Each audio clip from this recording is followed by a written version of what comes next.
Change was made uptown and the big man Joe in the bay. From the coastline to the city, all the little brothers ways the hills. I'm gonna sit back right easy and laugh. Well, the schooner and the big man plus the city even halfway. Tell devil new freeze out. Tell devil new freeze out. Tell devil new freeze out. Tell devil new freeze out. Talk about the tell me. Ain't nothing but a tell me. I'm talking about the tell me. Ain't nothing but a tell, tell, tell, tell, tell, tell, tell, tell, tell, tell, tell, tell, tell. I'm talking about the tell devil new freeze out. Tell devil new freeze out.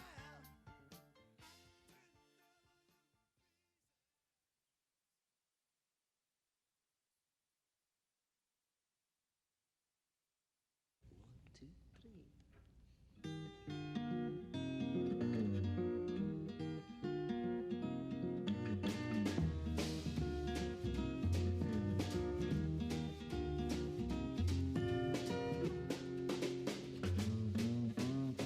Slow down, you move too fast.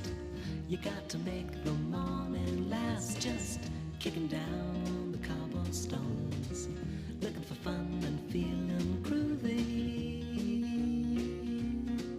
Ba-da-da-da-da-da, feeling groovy. Hello lamppost, what you knowin'? I come to watch your flowers growing. Ain't you got no rhymes for me? Do it and do-do, feeling groovy. Ba-da-da-da-da-da, feeling groovy. I got no deeds to do, no promises to keep. I'm dappled and drowsy and ready to sleep. Let the morning time drop all its petals on me. Life, I love you, all is groovy.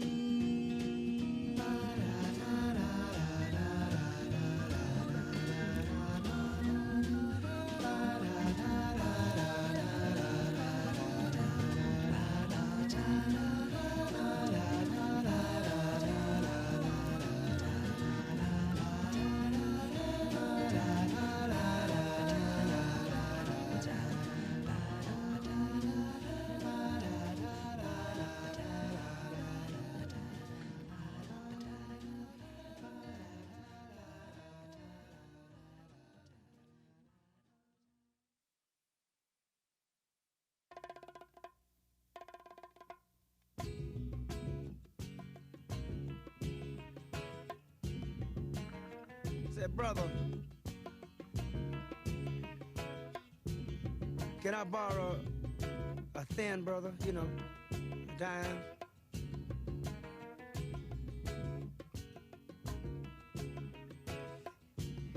Say, sis. I sure would like to have this old dime for me so I can get this cup of coffee. Caught me a snack or something. I guess I better quit trying to be hip and get on down. Yeah, man, like, you know. I was born in New York City on a Monday. It seems I was out trying to shoot by Tuesday noon. All the bad cats and the bad hats doing me a real big favor. I got the bad cats and the bad hats playing it on real good. There's a dime boy, give me a dime boy. How? Just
you need a friend, need to have her. When you want a friend, gonna get myself together till the morning. Gonna leave it all like a one bad dream. All bad cats and the bad hats doing me a real big favor. You got the bad cats and the bad hats playing it on real good. You're the dime boy, give me a shot, boy. Woo!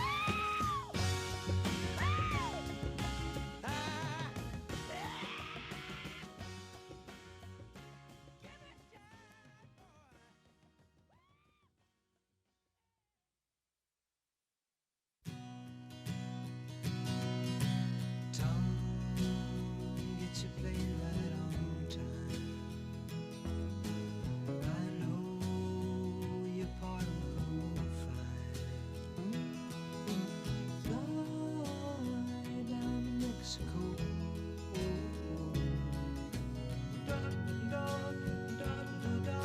Here I am, the only living boy in New York.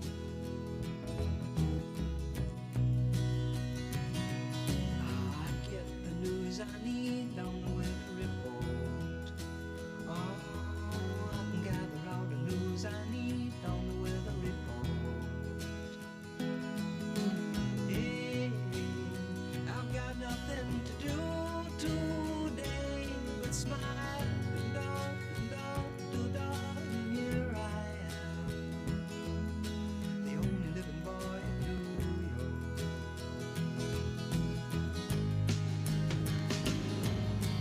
Half of the time we're gone, we don't know where, and we don't know where.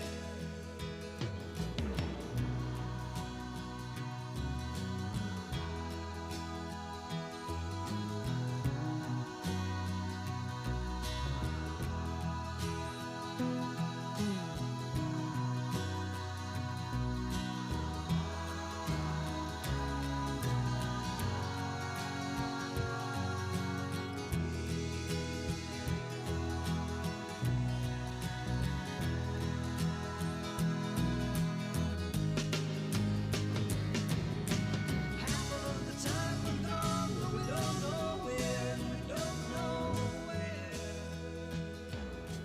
Tom, get your plane right on time. I know that you're ready to fly now. Hey, let your honesty shine, shine, shine now. Like it shines on me, the only living boy in New York. The only living boy in New York.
Well, good morning, everybody, and happy Monday. It is a beautiful, beautiful day in New York City today, and it is a good day to remember how far we've come as a city, the hard work everyone has done together to move this city forward to fight back against the coronavirus.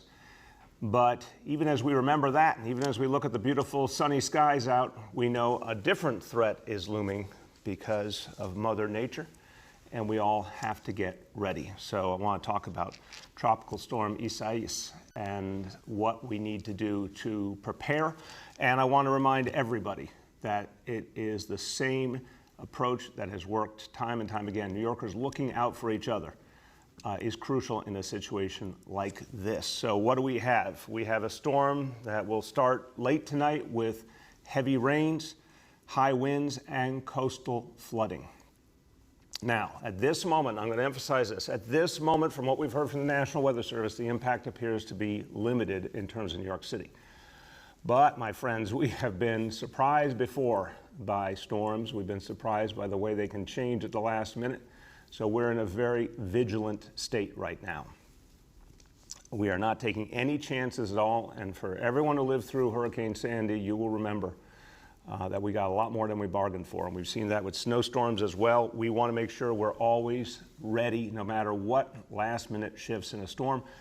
And we're particularly concerned about areas that are vulnerable based on the projections we have now. Lower Manhattan is particularly vulnerable in this situation based on what we've heard from the National Weather Service. So, emergency management is deploying interim flood protection measures. Now, these are the kinds of approaches that we learned the hard way with Sandy that we needed to have ready.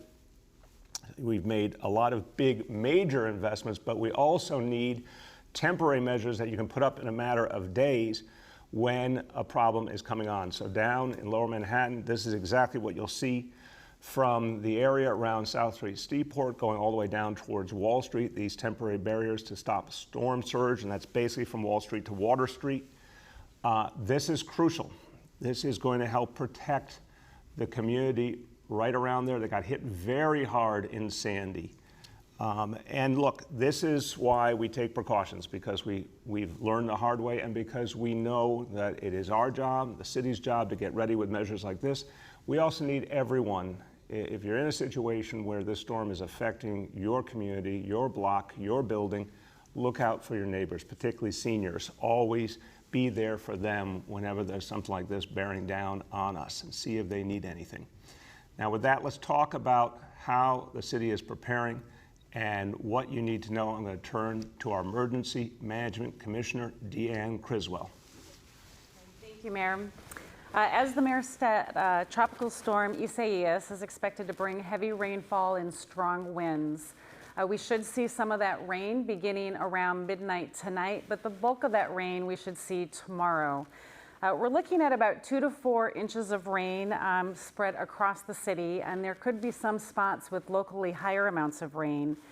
It should be the bulk of the rain we expect to come in between 1 and 6 p.m. tomorrow. Along with that, we're also going to see tropical storm force winds. They're expected to start as early as 11 a.m. tomorrow, but probably more close to 2 p.m. And we could see 35 to 45 mile per hour winds sustained for a period of 2 to 3 hours, with some gusts up to 60 miles per hour. And due to the storm's forecasted track, we also have, as the Mayor mentioned, the potential threat for moderate storm surge, and particularly in the South Street Seaport area. So what are we doing for this? To mitigate the storm surge, as the Mayor said, we have activated our interim flood protection measures in the South Street Seaport area. Based on the forecasted impacts, we believe that this is the only area at threat for storm surge. The site itself consists of pre-deployed HESCO barriers, which are large sandbags, and then tiger dams, which we put in place time of, that are filled with water to close the gaps. It will span nearly a mile from Wall Street to Catherine Slip and South Street to Water Street. We started installing this at 7 a.m. yesterday, and it should be complete early this evening. You will see a visible presence of construction crews and emergency personnel in the area throughout the day today as they finish the installation of this protection measure. But we're also taking some additional actions. Again, we don't think that we're going to see severe impacts from this storm, but out of an overabundance of caution, we're putting several pieces in place. We've been in constant communication with the National Weather Service and the National Hurricane Center to monitor and coordinate with our partner agencies what the storm impacts may be. We've been holding daily interagency calls with all of our partners, city agencies and other partner agencies since Friday. And our EOC will activate virtually beginning at 8 p.m. tonight. We're going to deploy operations personnel into each of our boroughs so they can assess street conditions and coordinate resources time of as needed. They'll be surveying streets and roadways that are typically vulnerable to flooding, including the FDR, Belt Parkway, Cross Island Parkway, and Staten Island roadways, as well as local streets and coastal areas in all 5 boroughs. We have activated our flash flood emergency plan, which mitigates flash flood potential, and part of that is DEP and DOT teams have been out clearing catch basins through the weekend in preparation for the storm. We've also placed our down tree task force on alert, and we're lining up emergency tree contracts. Our utility partners have brought in additional crews to respond to power outages. Verizon has activated their storm crisis team, and DoIT has reached out to all of our telecom partners. NYCHA will be adding additional staff to respond to any service disruptions. We will be securing our city construction sites today and preparing city facilities for any potential storm impacts. Department of Buildings is going to bring in additional response teams to assess any damage post-storm. DOT is reaching out to all of our outdoor restaurants so they can secure outdoor furniture. And we are topping off all of our generators with fuel that are supporting critical facilities. And so what can New Yorkers do? First and foremost, know your zone. While we will not be activating or issuing an evacuation order for this event, this is a good time for New Yorkers to look and see what their zone is. New York City is divided into 6 hurricane evacuation zones, and you can find out if you live in one by visiting nyc.gov/knowyourzone. It's also a good time to make sure that you have the ability to stay informed. Notify NYC is the primary mechanism for communicating out to the public. You can also follow us on social media and listen to your local news station as we provide updates to what the storm impacts are. And then have a plan. Make a plan with your family so you will know what to do, how to find each other, and how to communicate in an emergency. And also don't forget to plan for your pets. And then in particular for this storm, we want you to stay safe. We want you to prepare for strong winds. Strong winds will bring down trees, power lines, and they can turn unsecured objects into flying projectiles. So what you should do is check the areas immediately surrounding your homes or businesses for any unsecured objects. That could be potentially dangerous conditions. Tree limbs, garbage cans, yard debris. We want you to secure all of these things so we make sure that everybody stays safe. We want you to anchor objects that could be unsafe, such as gas grills or propane tanks or patio furniture. And then prepare for potential flooding. It's never safe to drive or walk into floodwaters. Remember the saying, turn around, don't drown. It only takes 6 inches of fast-moving water to knock an adult off their feet, or 12 inches of water to carry away most cars. And as a reminder, as the mayor said, we really want to encourage everybody to always check on your neighbors, your family, and your loved ones to make sure they're safe. Thank you. Thank you, Commissioner. And Commissioner, thanks to you and everyone in emergency management. I know you're doing a lot to keep us all safe. And everyone will be providing additional updates throughout the day, but heed the words of our commissioner because she's making a really clear message to all New Yorkers, so just get ready for this. We don't want to overrate it, but we never want to underestimate it either. So better safe than sorry. Let's all get ready for this storm. Now, I want to go back to something very positive. I started by telling you what a beautiful day today is so far, and we had a beautiful weekend. And I want to tell you, I went out in Brooklyn this weekend just to get a look at what was going on with our open streets and our open restaurants initiative. Charlene and I walked around 5th Avenue in Park Slope. It was absolutely amazing. Just restaurant after restaurant filled with people, but the right way, outdoors with the right distancing. Folks were doing a good job of obeying the rules, but also were having a great, great time. And it was so good to see the life and the energy. It just felt like a beautiful New York City summer moment. But it also was a reminder that a lot of restaurants have been able to survive because of this initiative, and a lot of people have been able to get their jobs back. And that's what's so important here, helping people through this crisis, helping them get their livelihood again. So here's where we are at this moment. It's pretty amazing. We have well over 9,000 restaurants in the Open Restaurants program, and that continues to grow. Now, we've looked at these restaurants and the number of people they employ, so we could come up with a projection of how many jobs have been saved. And I want to tell you, just in the last few months, because of the Open Restaurants initiative, we now estimate that over 80,000 New Yorkers have gotten their jobs back. Think what this means for their families. This means hundreds of thousands of people, by extension, getting support when they need it most, with everything going on out there, getting these jobs back, giving people a chance to handle this crisis and get through it, but also bringing back the joy and the hope we have seen with this beautiful initiative. So I want to give you more good news. The Open Restaurants Initiative, the Open Streets program has been amazing. So we're going to be doing this again next year. Look at what we have been able to achieve together to improvise something amazing. These restaurants will be back again next year on the street, as we've seen tremendous success starting June 1st next year. And I wanted to say it now because I want people in communities to look forward and see that we're going to keep coming back strong. I want the folks who own the restaurants to know that they're going to have that additional revenue going forward. The folks who work in the restaurants to know that whatever else we have to weather, we have seen that this experiment worked. So expect to see that wonderful outdoor dining back next year. We may even extend it further earlier in the spring, but we'll start with June 1st for now. And I just want to thank everyone in the restaurant industry for the way they fought back. I want to thank all the community leaders, all the business improvement districts and civic associations, all the local precincts, everyone who's helped make this work, because it's been one of the things that's really given people hope. So thank you to everyone, congratulations, and let's finish strong this year, but look forward to it next year, hopefully under much, much better conditions. Now, as we have continued to fight back against this disease, one of the things that we've seen is the amazing heroism of so many people. Remember those tough, tough times in March and April, what our first responders did, what our healthcare heroes did, but remember all the people who continue to do that work and continue to fight back the disease and take care of their fellow New Yorkers. So we wanted to do something really good for more and more people to thank them. The Mayor's Fund has a wonderful initiative called the Food for Heroes program.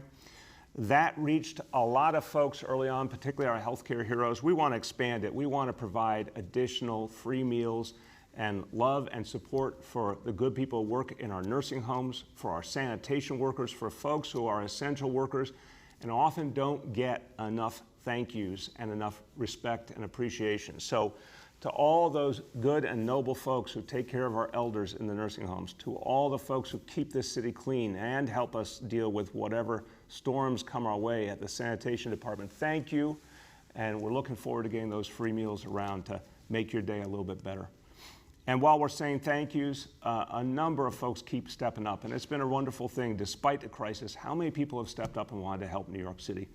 So just some thank yous today to people and organizations who really went above and beyond. I want to thank the Stavros Niarchos Foundation, Min Soon Kim and the Korean American Heritage Museum, Miller Drug Specialty Contracting, Cube Smart Self-Storage, Starbucks, and Transfix. All of them have stepped up to help New York City, and we are very, very appreciative. Let's talk about our indicators. First of all, number one, daily number of people admitted to hospitals for suspected COVID-19 threshold is 200. Today's report, 67 patients. Number two, daily number of people in health and hospitals ICUs, threshold 375. Today's report, 262. And number three, percentage of people testing positive citywide for COVID-19, threshold 15%. Today's report, once again, 1%. And that is fantastic. And that is because of your hard work and New Yorkers sticking with it so we can keep fighting back this disease. A few words in Spanish. Nuestra ciudad está preparada para la tormenta tropical Isaias. Todos los neoyorquinos se deben de preparar para fuertes lluvias y vientos y recordar de ayudar a los más vulnerables. Es importante cuidarnos unos a otros, especialmente en tiempos de emergencia. With that, let's turn to our colleagues in the media. And please let me know the name and outlet of each journalist. Hi, all. We have with us here today Commissioner Criswell, Commissioner Trottenberg, Toya Williford, the Executive Director of the Mayor's Fund to Advance New York City, and Senior Advisor Dr. Varma. With that, we will start with Marcia from CBS. Mr. Mayor, last Friday, you and the Chancellor unveiled a big program to reopen the schools come the fall. The governor and state officials have criticized it, saying it was more of an outline than a plan, and that then the unions have pushed back, saying that there's a lack of nurses, there's a lack of testing, and a whole host of other things that they object to that they say will not keep teachers safe. What's your response to that, and how are you going to change your plan so that everybody gets on board? You know, Marcia, this plan has been worked on for months with our union colleagues, literally daily. It's the most extensive approach in the country in terms of protecting health and safety. What I announced on Friday is we will not open schools unless we are below a 3% citywide infection rate. And if we ever go above that for a 7-day period, we're going to close schools. So we're taking a very stringent approach focused on health and safety. We provide a very clear roadmap to the state, and we're going to keep providing a lot of additional information. Remember, we have 1,800 separate schools, so we'll be providing plans for each. And look, I know that step by step, we're going to continue to improve this plan. It is a big undertaking, but it's all about health and safety first. That's how we've approached it. Marcia? Mr. Mayor, also, this was a very bloody weekend, another bloody weekend of gun violence and gun shootings. And I know that there's been a constant refrain from your office about the various things that have to go into it, but then it comes down to the police. And I wonder, do you think that the police commissioner is getting the job done and being able to stop the violence, which continues apace? Unquestionably, Marcia, what you're seeing right now is Commissioner Shea and the whole NYPD making the adjustments needed for an extraordinarily difficult situation, which is based in the coronavirus crisis. It's a perfect storm. It's a perfect storm. We have people without jobs, without school, without anything, massive pent-up frustrations. A lot of our criminal justice system just hasn't been functioning. It needs to function fully again. As we correct each of the pieces, as we bring the criminal justice system back online, as we get more people to work, I know the situation will improve. But most importantly, what Commissioner Shea is doing is what CompStat teaches us, moving officers where the need is greatest and engaging communities to fight back crime. And there's no doubt in my mind he will succeed and the NYPD will succeed. Next, we have Rich from WCBS 880. Hello, Mr. Mayor. Good morning. Hey, Rich, how you doing? I'm okay. I want to follow up a little bit on Marcia's question about the school. I mean, you put out a whole series of protocols on Friday, and it seems like the governor is kind of taking pot shots at that. I mean, aren't you irritated at that? Rich, I am past the point of irritation. I just focus on the work and I focus on what I need to do for my fellow New Yorkers. And look, I was a public school parent for the entire education of both my kids from pre-K to 12th grade. I'm thinking about the parents, I'm thinking about the kids, I'm thinking about the educators. How do we keep them safe? I know we're doing that work every day. We're putting really stringent approaches in place. And we're working with the people who represent our educators and staff to get it right. So I'm focused on the work and I'm focused on the people I serve. Go ahead, Rich. Okay, Mr. Mayor, Dr. Birx, who's in the White House Corona staff, whatever it is now sending out warnings saying that the virus is extraordinarily widespread. Is this too little, too late? I mean, what goes through your mind when you see the let's call it an evolution of thinking coming out of the White House? Rich, you, sir, are a diplomat to call that evolution. I think, I think 5 months later is way too late. Look, I was here when we had the Ebola crisis, and it was so different working with President Obama and his team, where you had the national government focused from day one, giving clear, smart guidance, helping localities to do what only we can do. It has been such a struggle with this administration in Washington, starting with the fact that we never had testing when we needed it, and we still don't have the kind of testing we need. No, they've never gotten it right. I wish they had listened to Dr. Fauci a lot more and a lot earlier. But we in New York City have learned that we're going to make things happen no matter what. And really, New Yorkers have given the whole country a lesson, Rich, by being so tough and disciplined and smart about this. And we've proven that if you help people to realize the right way to do things, the face coverings, the social distancing, all the things we've done, that people will buy into it and make it work. And that's what New Yorkers have done. Next, we have Christopher from Gothamist and WNYC. Good morning, Mr. Mayor. First question for you is about some parties that were happening this past weekend. There was seemingly a large one underneath the Cojuco Bridge in Brooklyn, and another one on a boat that had docked in the Lower East Side. Has the health department been tracking how these parties may or may not have been impacting cases in the city? Are there many clusters linked back to large parties in New York City? And are contact tracers finding cases that link back to parties like these? Thanks for the question, Christopher. First of all, whenever we find something where people are not distancing properly, not using face coverings, gathering in too large numbers, whatever it may be, the sheriff's office has done an amazing job intervening, as have other agencies. So job one is find those things, stop them. Overwhelmingly, we've seen compliance, to be fair. Overwhelmingly, New Yorkers, including bars, restaurants, everyone has done this right. But where we see something wrong, we got to go in and stop it immediately.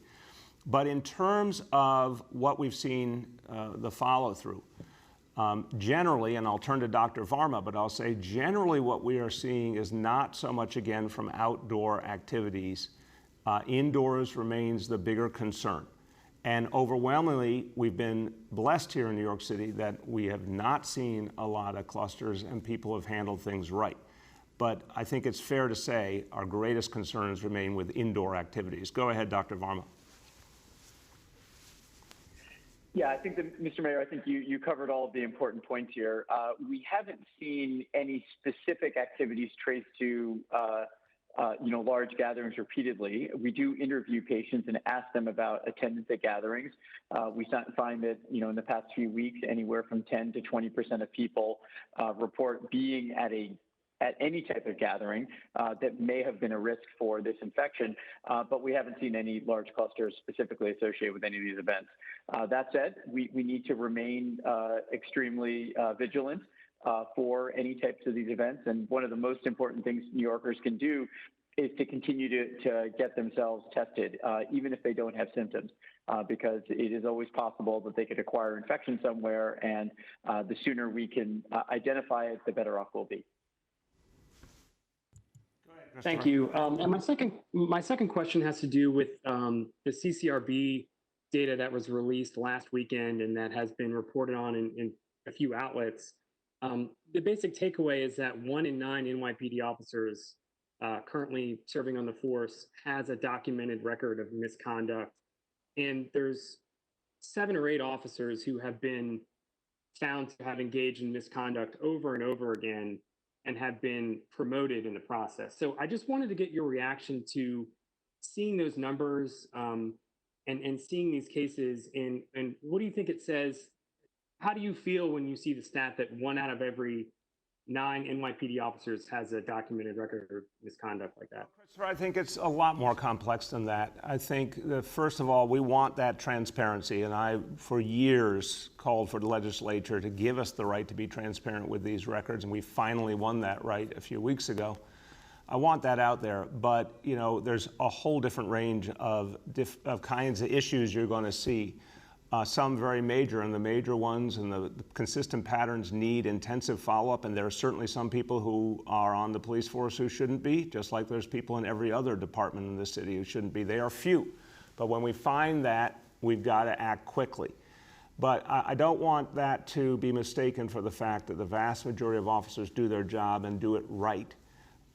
If they make mistakes, like every other human being, we want to address those mistakes. And a lot of those mistakes are the kind that can be addressed and are not major issues. So it really comes down to the individual case. I don't take any of this lightly, but it comes down to the individual facts of each case.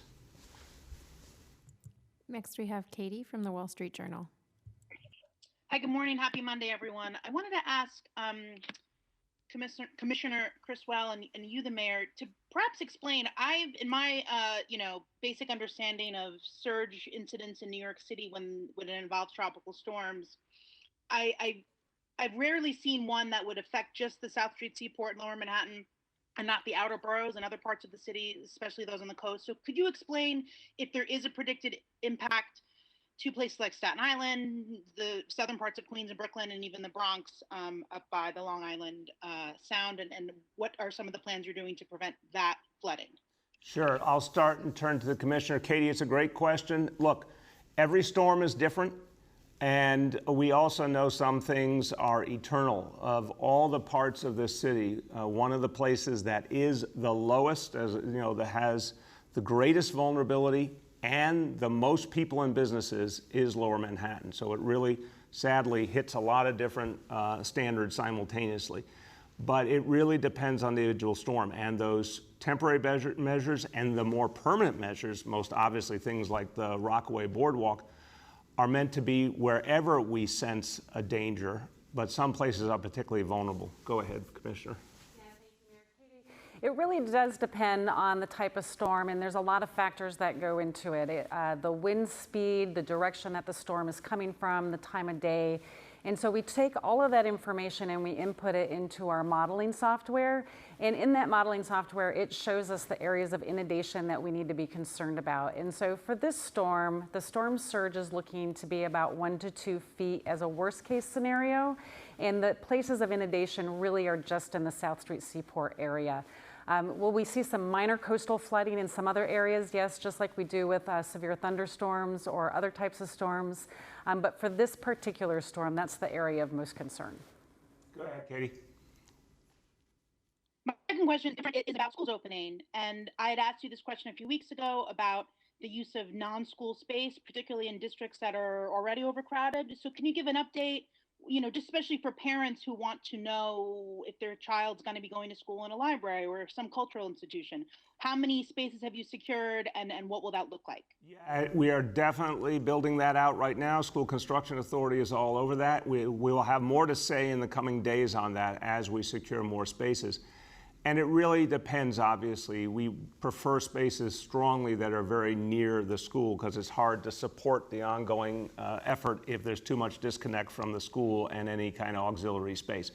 So moving apace, we are definitely finding some spaces for that and for childcare, and we'll have much more to say on that in the coming days.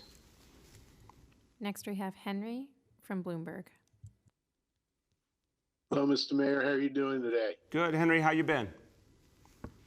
I'm good. The Red Sox took one on the chin yesterday. I'm surprised that you've been able to smile this morning. Yes, Henry, first of all, it's a damn good game. So as a baseball fan, I will just say I relish a good game. Also, it really helps to have pitching if you're a Major League Baseball team, which my team apparently does not have much of. But kudos to the Yankees. I think they are World Series bound from everything I can tell right now. I think the pandemic has made you a much more generous baseball fan than you have been over the past several years. It's brought peace to my soul. It's quite remarkable, really.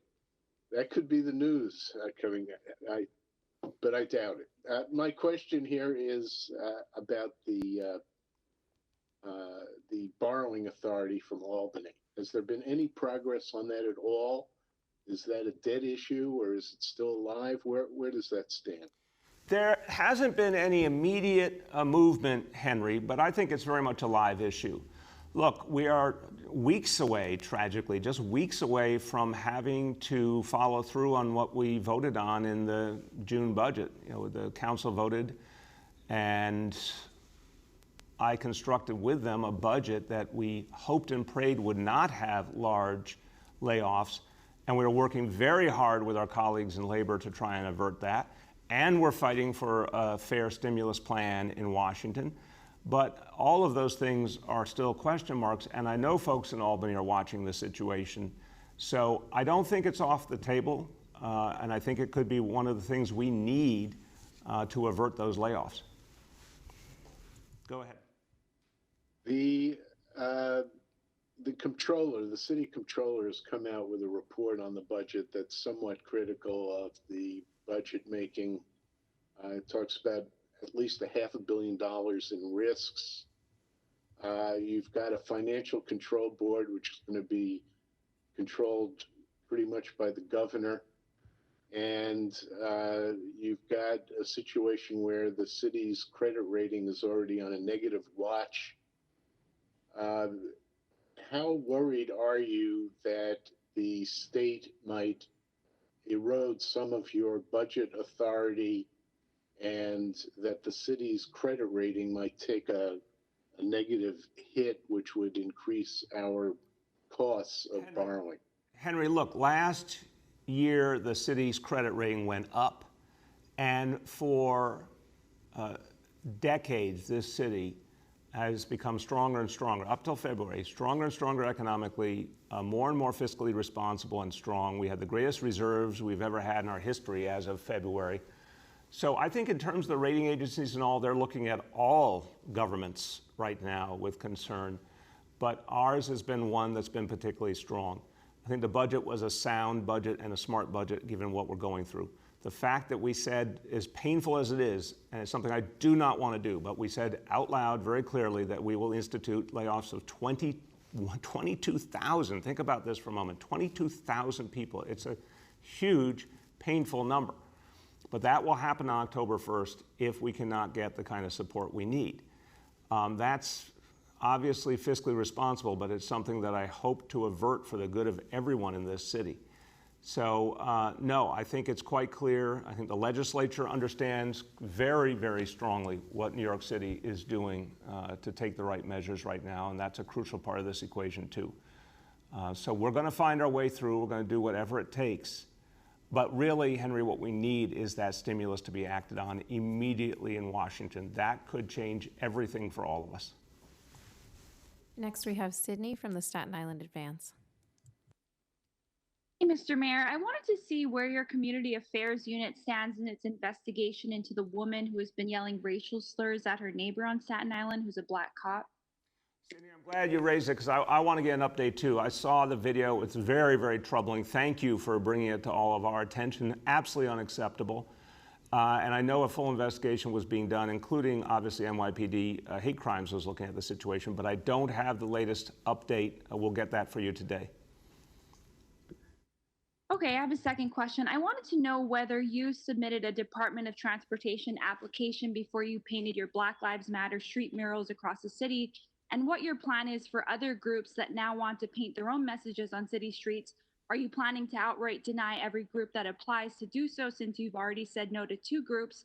What's your criteria? And maybe Commissioner Trottenberg, if you can speak to the DOT application process for approving these and how the agency makes a determination on these requests. Yeah, Sydney, let me separate the pieces here. We haven't said no to people. We've said if you want to apply, you can apply, but there's a process. Look, the fact is that what I decided to do with the Black Lives Matter murals, and this came out of a meeting at Gracie Mansion weeks ago with community leaders and activists who said this would be such an important thing for this city to declare officially. That is something, again, transcends all normal realities because we are in a moment of history where this had to be said and done. That's a decision I made. But the normal process continues for anyone who wants to apply. Go ahead, Commissioner. Why don't you outline that? And anyone can apply through our public art program, and we're happy to get you the details on the application process. But I think as the mayor has said, the city does have discretion as well on picking those projects.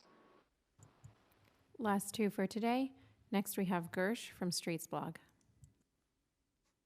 Hello, Mr. Mayor and everyone on the call. Appreciate you taking the question. So 2 weeks ago, I asked you about the Department of Education's plan for the 150,000 students who rely on safe school buses to get them to school. You said, quote, school buses are clearly part of the mix. We have to do it safely. But now your administration has put out a reopening plan that acknowledges that buses will only carry 1/4 of their normal capacity, and that parents should drive their children to school where possible, which, as you know, is the opposite of safety, given that 6 children under the age of 12 were killed by drivers last year. So what do you think will happen to street safety if tens of thousands of parents are driving their kids to school every day? Gersh, we are dealing with a pandemic. We don't have the ability to do what we would normally do with school buses because we have to provide social distancing. This is something that will go on for a matter of months, but only for a matter of months. And this is a choice that we have to make in light of the realities we face. Go ahead. Okay, I'll ask a unrelated question then as a second one. So you talked about open restaurants, which is great that you're announcing it so early so the restaurants can plan. A lot of restaurateurs are already tweeting at us saying, well, why stop the open restaurants at all? And why wait till June 1st to restart it? There are plenty of restaurants saying they'd love to do this all year long with blankets, or, as you know, because of global warming, the city is warmer, in winter. So why stop this? Yeah, we're looking at that right now, Gersh. What I wanted to say, first of all, we started it to test it. It was an extraordinary success. Then we said we'll go to October 31st, which I think is clear in terms of whether you could get a whole lot of time in that way if you're a restaurant. We're going to look at whether we can go farther this year. That's still an open question. But I think it's really important for the restaurateurs and everyone in that industry and everyone in communities to know it's coming back next year so they can plan. And it's been extraordinary success. We're going to see how far we can take it. Next we have Shant from the Daily News. Yeah, good morning, everyone. I had another school-related question. A colleague of mine has a story out today describing problems and challenges that students have had with online learning at summer school. I gather those include, the teacher being unknown to students, sporadic live instruction, students not particularly keen to do live online office hours when those are available. I was wondering if you could share your assessment of how summer school has gone and if there are any takeaways for the fall semester. Thank you. Yeah, thank you, Sean. I haven't gotten a particularly new update compared to what we saw in the spring. And honestly, Sean, there's no one I've talked to in education from the chancellor on down who relishes more online learning. We are trying to maximize in-person learning for the good of our kids because we know it makes a world of difference. Online is a tool we will use when we need to use it, but it's inherently imperfect. So do we learn each week how to make it a little bit better? Absolutely. And that direct contact with students and their teachers helps, but nothing replaces in-person learning. Go ahead. I mean, given that it sounds like there will be, some form of online learning as part of the fall semester, could you share what some of the takeaways have been for you and the DOE since online learning started? You talked about learning a little bit every week. Any specific examples come to mind? Yeah, absolutely. More contact with students, with either guidance counselors, teachers, individual contact, even if it's less than it would be in the classroom, helps. That anytime there is that ability of a student to express what they're dealing with and what help they need, or for a professional to notice the kind of support they need, that helps. So, you always want to maximize that, but it will never be as good as in person. That's why our plan calls for maximizing in-person learning so long as we can do it safely. So everybody, look, let me finish with this. We as a city, again, a lot to be proud of how people have fought back over these last months. Now we have a new challenge today, a storm coming. Hopefully what the Weather Service has told us is true and it will not have too much impact, but we are getting ready no matter what. Most important thing, be there for each other. New Yorkers are so good at this. I saw after Hurricane Sandy, and it was one of the most moving things I've seen in my life, how people were there for each other in neighborhoods, how people saved each other no matter what was going on and stood up for each other. Let's bring that spirit to everything we do. That's how we're fighting back against the coronavirus. That's how we'll get through this storm bearing down on us now, and that's how we'll bring New York City back. Thank you, everybody.